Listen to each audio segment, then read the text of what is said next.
계속 이어가 보도록 하겠습니다. 오늘은 인사이트 K의 배종찬 소장 모시고 이야기 나눠보도록 하겠습니다. 안녕하십니까? 안녕하십니까? 네, 소장님. 일단 최근 들어서 여러 가지 노이즈들 많이 나오고 있습니다. 미국도 그렇고 한국도 그런데 보니까는 이제 4월 2일 상호관세 부과를 앞두고 있는 상황이고 여기에 대한 노이즈도 있고요. 그렇죠. 그리고 무엇보다 이제 미국의 경제 지표에 좀 많이들 주목을 하고 있는데 PC 지표에 주목을 하고 있더라고요. 전체적인 상황도 어떻게 보십니까? 그렇죠. 아무래도 이제 제가 말씀드렸습니다만은 짧게는 2분기겠지만 맞아요. 길게는 3분기까지 계속 말씀드렸죠.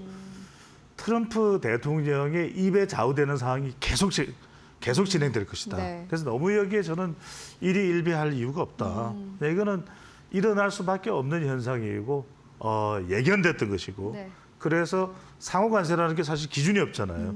그러니까 현대 정의선 회장과의 그 백악관 브리핑에서 어떤 얘기를 하냐면 나라마다 다를 수도 있다. 이렇게 이야기를 하고 있거든요. 그러니까 이 관세 4월 2일 모든 국가 대상으로 해서 상호관세가 부과됐거든요. 이것도 달라질 수가 있는 거예요. 어떤 나라는 좀 어떻게 저떻게. 그러니까 발표돼봐야 하는 겁니다. 다음 주 가봐야 하는 거예요. 그러니까 2년 내 관세로 1조 달러 수입. 지금 트럼프 대통령의 여러분들 그걸 아셔야 됩니다. 경제적인 목적과 정치적인 목적은 두 개다. 하나는 뭐냐면 경제적인 것은 미국의 채무, 미국의 빚을 최소화하는 거예요. 그래서 미국 국민들이 역사적으로 기억할 때 미국의 경제 문제를, 빚 문제를 깔끔하게 해결한 대통령. 그다음에 정치적으로는 뭐다? 노벨 평화상이에요. 그러니까 전 세계의 전쟁을 하여튼 우리가 보도될 만한 전쟁을 없애는 거죠. 중동, 그다음에 유럽, 또 동북아. 바로 여기에 북한이 포함되는 거죠. 그러니까 어떤 이런 평화 체제를 구축을 하면서 스웨덴 할리먼에 추천이 되는 거죠. 노벨 평화상, 트럼프. 여기 이제 본인이 원하는 겁니다. 왜냐하면 미국 대통령 중에서는 이 평화상을 받은 사람이 한 4-5명밖에 안 돼요. 오바마도 받았습니다. 지미 카터도 받았습니다. 그러니까 이제 본인도 받겠다. 주로 이제 민주당 대통령이 받았죠. 지미 카터, 오바마 다 민주당이니까 공화당 내가 받겠다. 이 생각을 하고 있는 것이거든요. 그러니까 여러분들이 그런 면에서 굉장히 좌충우돌하고 하는 현상이 적어도 2분기, 좀 길면 3분기까지 계속될 수밖에 없다. 이거 반드시 기억하셔야 돼요. 그래서 지금 일단은 개인 소비 지출인데 여러분들이 지금 트럼프 대통령의 머릿속에는 미국 주가가 좀 출렁이는 것도 알고 있어요. 그다음에 인플레이션 우려 다 알고 있어요. 근데 이제 개인 소비 지출로 가보면 지금 보면 시장 전망치가 이제 미국 현지 시각으로 28일 발표가 될 텐데 1월 대비해서는 0.3% 올라가고 그는 소비 지출도 마찬가지입니다. 그러니까 큰 부담을 가질 만한 사안은 아니다. 그러니까 이제 인플레는 이야기는 하고 있습니다만 아주 심각할 정도는 아니다. 또 관세로 인해서 가격이 올라가면 어떡하냐. 이것도 실제로는 소비자한테 전달될 때는 이 가격이 조절될 가능성이 상당히 있어요. 그래서 그런 부분들에 주목을 해볼 필요가 있겠습니다. 네, 알겠습니다. 맞습니다. 소장님께서는 사실 이제 트럼프 대통령이 취임했을 그 당시 앞으로 이제 약간의 좀 노이즈가 앞으로 당분간은 생길 것이다라고 전망을 해주신 바 있는데 실질적으로 지금은 어떤 혼란의 시대인 것 같고요. 그리고 무엇보다 이제 주식시장에 투자하시는 분들이 가장 좀 어려울 것 같다라는 생각이 듭니다. 보니까는 M7 기업들이 전반적으로 그렇죠. 좀 하락세가 나오더라고요. 그러니까 여러분들 이렇게 보면 될 것 같아요. 트럼프 대통령의 이 2기 트럼프 트레이드의 초반에는 M7은 Mal-efficient 7, Magnificent 7이 아니라 Mal-efficient 7이 될 가능성을 배제할 수가 없습니다. 왜? 좌충우돌하는 이 시기에는 M7 쪽에 신경이 그렇게 가 있지 않을 수도 있는 겁니다. 그래서 그런 부분들을 여러분들이 일단은 염두에 둘 필요가 있는 거죠. 하지만 결과적으로는 이른바 중국 굴기를 누를 수밖에 없거든요. 그러니까 지금 나오는 현상을 보면은 M7이 별로 안 좋아요. 이른바 배트맨이죠.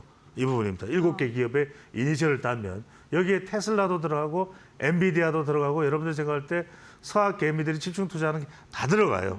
그러니까 지금 안 좋다 이렇게 생각하니까 그럼 다 빠져야 된다.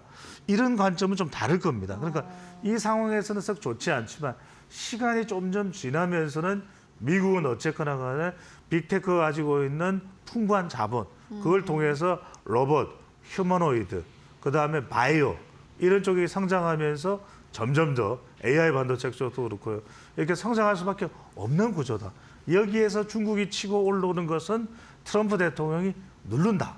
이렇게 보면은 시간은 좀 걸리지만 점점 더 이 트럼프 트레이드 후반으로 가면서 내년, 후내년 점점 조금씩 성장할 수밖에 없는 구조예요. 그러니까 결국 여러분들이 성장주를 빠뜨릴 수는 없다. 그런 점에서 자꾸 지금 뭐 그런 이야기들 많이 합니다. S&P 500 지수도 지난해 당선되자마자는 뭐 7,000까지 갈 거다 올해. 그런 이야기 나왔습니다만 지금 6,200으로 하향하는 상황도 나오거든요. 분명히 지표 조정은 있을 수밖에 없다. 하지만 그럼에도 불구하고 이런 전반적인 상황을 트럼프 대통령이 모르고 움직이느냐? 그렇게 보이진 않아요. 왜냐하면 러트닉 상무장관이나 벤센트 재무장관 이런 상황들을 보면 이런 부분들을 염두에 두지만 스타일 자체는 굉장히 거친 트럼프 스타일이다. 그런 점에서 우리가 M7을 그럼 다 빼야 되느냐? 그런 게 아니라 약간의 우리가 포트폴리오 조정을 해가면서 이런 부분들은 계속 선순환 구조로 가져갈 필요는 있을 걸로 보이는데 이 상황에 그래서 반대급부로 중국의 이른바 중국판 M7은 상당히 좋아요. 그래서 그런 점들은 여러분들 그냥 참고로 함께 좀 볼 필요는 있을 것으로 보입니다. 네, 알겠습니다. 사실 M7 기업들이 지난 2년 동안은 주인공이긴 했습니다. 약간의 조정 구간을 거쳐가고 있는 상황이고 다만 성장 스토리만을 생각을 해봤을 때는 여전히 뭐 훼손된 스토리는 없는 것으로 보여집니다. 다만 그 가운데서도 긍정적인 부분을 좀 찾아보자면 한국의 반도체 기업들은 그래도 최근에 미국 기업들 대비해서는 더 긍정적이지 않을까 하는 그렇죠. 생각도 들거든요. 그렇습니다. 제가 그든 말씀드렸습니다만 삼성전자가 위기설이라는 것이 위기로 현실화되는 것보다는 이 위기설을 통해서 재정비될 가능성이 높다. 그 말씀을 드렸어요. 네. 그래서 좀 이제 우리가 뭐 한미반도체도 그렇고 SK 하이닉스도 그렇고 삼성전자도 그렇고 이 반도체 여전히 아직까지 DDR4라든지 그다음에 낸드 플래시는 우리가 가지고 있는 큰 장점이 있고 최근에 조금 교체 주기도 됐어요. 왜? 저도 지금 노트북 한번 바꿔볼까 이런 생각이 들기도 하거든요. 왜냐하면 이런 시기에 좀 굉장히 할인 판매를 하기도 했고 실제로 중국 같은 곳에서는 그런 노트북이라든지 PC를 교체하는 것에 대해서 지원도 나오고 있습니다. 지원도 해주는 정책이 있어요. 그런 걸 통해서 기존에 메모리 반도체가 좀 이 선전하고 수요가 늘어나고 있는 그런 현상을 보면 우리가 KRX 반도체 지수는 좋다. 이런 건 지표들을 좀 보실 필요가 있어요. 그래서 너무 우리가 비관적으로 볼 이유가 없다. 오히려 미국 같은 경우에는 M7이 주춤하고 있는 그 연장선상에서 그렇다고 해서 이들이 상당히 지난해 큰 폭으로 오르지 않은 건 아니란 말이에요. 엔비디아도 그렇고 그런 상황에서 필라델피아 반도체 지수는 지난해 대비 한 8% 이상 하락한 점이 있다. 조금 많이 올랐기 때문에 우리가 PER로 보거나 PBR로 보더라도 조금 정체되는 그런 시기는 불가피해 보이는 거죠. 그래서 어떤 말씀을 드리냐. 결과적으로는 삼성전자도 계속해서 자사주도 사서 일부 소각은 하고 또 일부는 보유도 하고 있습니다. 그런 상황들을 본다면 조금 우리가 이런 관점에서 이른바 금방 뭐 7만 전자, 8만 전자로 가지는 못할 거예요. 근데 올라갔다가 또 차익 실현되면서 개인들이 최근에는 또 매도 물량을 많이 쏟아내고 있죠. 그런 관점에서 보면 제대로 좀 체질 정비를 하고 있느냐 삼성전자가 이런 부분들 또 반도체 관련주 중에서 또 설계나 팹이나 또 이런 쪽 부분들은 상당히 우리가 또 앞으로도 지원이 많이 있을 수밖에 없는 부분입니다. 그래서 이런 부분들은 조금 중장기적 관점에서 우리가 그래도 한국 반도체의 경쟁력이 있다. 또 트럼프 대통령이 중국을 계속 하웨이는 계속 누르고 있잖아요. 맞습니다. 샤오미도 누르고 있어요. 그런 누르고 있는 상황 속에서 그래도 우리가 일단 반사적인 이익을 가져갈 수 있는 분야는 자동차와 그리고 또 반도체일 수 있다. 그러니까 정의선 회장이 그걸 또 영어로 원고를 또 다 준비했어요. 유창해요. 그러니까 트럼프 대통령이 그냥 만면의 미소를 띕니다. 그러면서 봐라. 루이지애나에 지금 렌트리 주지사가 너무 좋아하고 있잖아. 내 친구다. 루이지애나에 현대제철이 들어오지 않냐.